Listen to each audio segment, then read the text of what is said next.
good day here in Connemara. So heading out to get a new tyre put on this Beta, and I just thought I'd mention my friend Albert from Russia.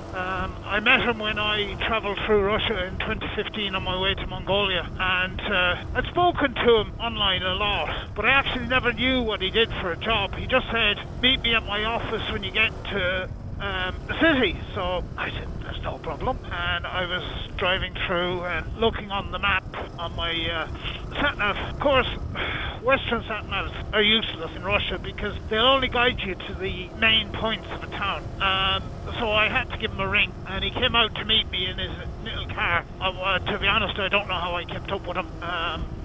He put Nigel Mansell to shame. But anyway, we got to his office, and you could tell from the building that it was government, because government buildings tend to be very run down, and lots of security for various reasons. I hadn't a clue what he did, as I said. So anyway, when he opened the gate, and I went in and parked up beside the side of the building, and he said, there's no need to lock the bike, she'll be safe here, which of course is reassuring when you're thousands of miles away from home. And he said, but leave your helmet and jackets and pants and that sort of stuff inside in my office. So that was no problem. I was walking in and I could see all these tables around the place, like they were like marble or some with holes around them. For some unknown reason I thought maybe it was making pool tables or billiard tables. No. Was I in for a shock? Albert is a forensic mortician, and as I looked to my right inside the building, there was 3 or 4 bodies laid out waiting for